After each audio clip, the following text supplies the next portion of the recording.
खुलुमबाय रायजोफोरा फैलायबाय गोदान मोनसे भिडिअ लानानै नोंथांमोननि गेजेराव सासे बिराद गेदेर साधु बियो गुबुन गुबुन रायजोआव बेरायगासिनो थायो। सिर जीवन बिनि खामानियानो जाबाय बेरायबाय थानाय बिदिनो सानसेखालि गंसे गामियाव थांनानै बियो सासे सुबुं लोगो मोनबाय आरो जायनि मुङानो जाबाय अमल। आरो बे अमलखौ लोगो मोननानै अमला होनबाय, दानिया नोंथाङा मोनाबायानो, दिनै आंनि न'आवनो थालांदो। बिदि होननायाव साधुआबो सानबाय मोनाबायानोथ', बिनि न'आवनो दिनै थालांनोसै। लिंना लाना थांबाय न'आ ओरैनो मिडियाम, माने बारा धोनिबो नङा गोरिबबो नङा, मोजाङैनो सालायना जागासिनो दं। थाखा फैसानिबो माने बारा एसे माबा गैया। आरो हराव बिनाव थानानै खोब मोजाङै माने सिबिबाय बियो साधुखौ। सिबिनायाव अखानायै थांनो गोनाङाव बे साधुआ जोबोद गोजोननाय मोननानै बेखौ होनबाय जे सिर जीवन इदिनो थाथो, जेबो माने खहा जायाथो नोंहा। बिदि होननायाव बै अमला मिनिस्लुनानै होनबाय बिखौ साधुखौ, सोर मिथिगो दा दिनै इदि दं गाबोनबा मा जागोन होनना, बा आंनि बेफोरो न' दुवारा थागोन ना थाया। बे साधुआ एसे आसरित सानबाय आरो गोसोजों गोसो माने गावखौनो गाव रायलायबाय, आं बोर होबाय आरो बिलाय मा बेलेगसो होनबाय होननानै। बिदि होननानै बे थांनायसै, जेबो होनासै। अखानायै बे ओंखारलांबाय साधुआ। बिनि उनाव बोसोरनैसो उनाव आरो खनसे बिदिनो बेराय बे गामियावनो आरोबाव खनसे बियो मोनहैनायाव बियो आरो सानबाय, खनसे हाबलांदोंमोन बै मानसिनावनो आङो खनसे खबर लाना फैनो र' मा रखम मा बाथ्रा।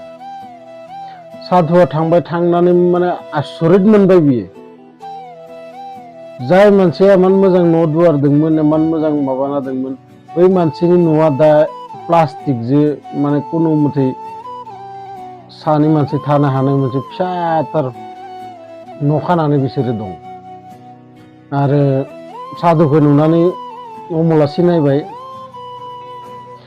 आरो बिदिनो बियो जि दोङो बेयावनो जनो होनानै इखालिबो हराव बे साधुखौ गावनावनो लाखिनायसै।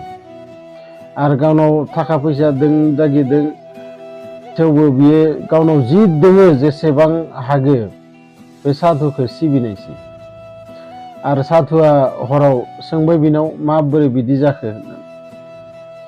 बे मानसिया अमला खोन्थाबाय साधुनि सिगाङाव जे आङो आसलते बिजनेस मोनसेयाव गासै थाखा फैसा सब लगायजोबदोंमोन, लस जाजोबदो आरो लनबो लानायजों आं सब फानहरनो गोनां जादो। दा आं सासे जों गामिनिनो मालिकनि आन्दाराव, माने इसानि न'आव साकर थायो, आङो खामानि मावो इसानि न'आव। बिदि होननायाव बे साधुआ उन्दुलांबाय हराव। अखानायै आरोबाव थांनो ओंखारबाय बियो। थांनो ओंखारनायाव एबारबो बे साधुआ बिनो बोर होलांबाय, खोब थाबैनो नोंनि अबस्थाया मोजां जाथों होननानै। बिदि होननानै बे साधुआ थांनायसै। थांनायाव आरो खनसेबाव बिदिनो बेराय बे गामियाव आरो खनसे मोनफैबाय। मोनफैनायाव एबारबो बे साधुआ बै अमलनियाव थांबाय। अमलनियाव थांनायाव एबार नुनानै साधुआ आरो आसरित। बे अमला मस्त गेदेर बिल्डिं न' खादो आरो बै न'आव माने अमला थायो। साधुखौ नुनानै अमला एबारबो सिगांनि बायदिनो लिंनानै लाना थांबाय आरो लिंना लाना थांनानै बै सिगांनि बायदिनो बियो साधुखौ सिबिनायसै। आरो एबारबो बै साधुआ हराव सोंबाय अमलनाव, माबोरै बिदि होननानै। खनसेथ' नों मोनसे फिसा बायला सिला न'आवसो थादोंमोन माबोरै थबनो आरोबाव नों बिदि जाखो बिदि होननायाव अमला आरो होनबाय जे आं जाय मालिकनाव खामानि मावदोंमोन बे मालिक लोङा फिसाला फिसाजो रावबो गैया आरो बिसोर थैनो गोनाङाव गावनि खा सम्पति जेसांदोंमोन आंखौ माने मोजां मोननानै गावनि जि सा सम्पति दंमोन सब गासैखौबो आंनि नामाव खालामना होलांबाय बिदि होननानै अखानायै साधुआ थांनो गोनाङाव आरोबाव बेखौ बोर होलांबाय जे एबार जाहाथे नों बिदिनो थाबाय थायो नोंहा खुनु खहा जाहाथे जायाथों होननानै एबारबो बै अमला